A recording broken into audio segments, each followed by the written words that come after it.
Ce serait bien qu'à un moment donné, les choses changent et de façon à ce que tout le monde puisse être logé, quoi.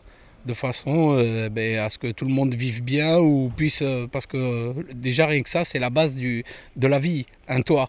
On est bientôt en 2012, on a l'impression que les choses reculent au lieu qu'elles avancent, quoi.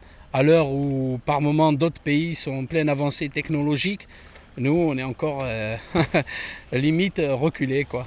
En fait, il n'y a pas tant d'aide que ça, parce qu'il faut vraiment avoir une situation assez délicate pour pouvoir bénéficier d'aide, ou il faut avoir ne serait-ce que des enfants. Moi, on m'a répondu clairement un jour, vous n'avez qu'à avoir des enfants. Voilà, donc une personne qui fait partie d'une grande administration dont je ne citerai pas le nom. Hein. Voilà, donc moi je trouve ça limite un peu aberrant, surtout au jour d'aujourd'hui. C'est plus d'un tiers de mon salaire. Ouais, ça c'est sûr, hein. 500 €.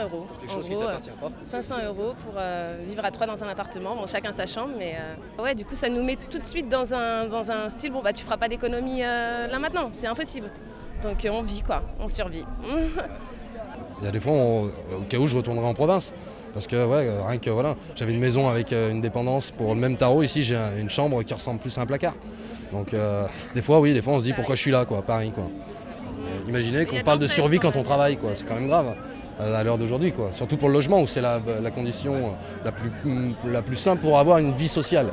Voilà, il faut être logé pour la base, pour aller le lendemain au travail, pour dormir, pour manger, pour vivre, quoi.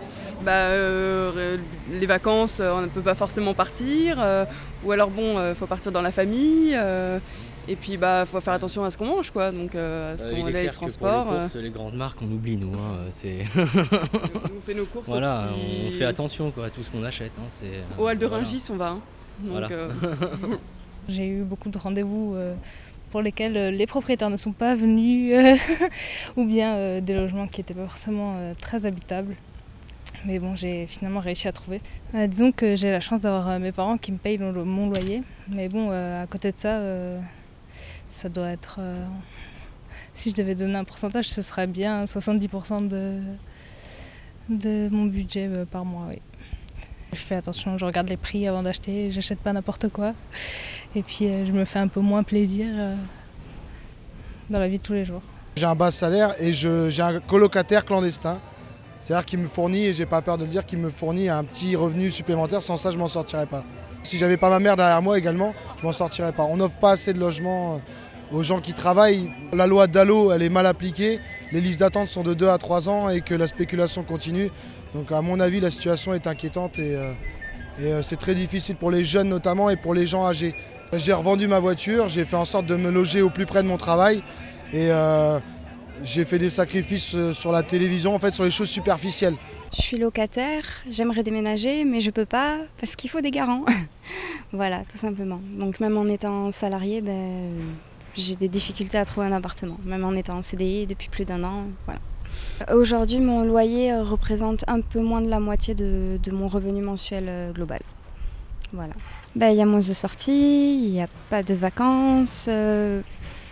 Après, il y a des restrictions. On ne fait pas du shopping tous les jours, même pas toutes les semaines. Et voilà, on attend les primes et les 13e mois avec plus d'impatience. S'il n'y a pas les parents derrière, par exemple, dans le cas de ma fille, s'il n'y a pas les parents derrière, qu'est-ce qu'on fait? Ce sont des gens qui se retrouvent à la rue, quoi. Tout en ayant un travail. Hein, c'est ça quand même ce qui est dur. C'est que tout en ayant un travail, on risque de se retrouver à la rue à dormir sur le trottoir dans des cartons, quoi. Et à la rue avec quelquefois des enfants et c'est pas normal. C'est pas normal, hein. On est en 2011 quand même. Hein. Quelquefois, on voit des reportages à la télé sur ce qui se passe à l'étranger, mais il faut regarder aussi chez nous. Ça arrive chez nous. Nous, en venant tout à l'heure sur Paris, on a vu des bidonvilles. C'est pas normal, ça arrache les tripes, ça.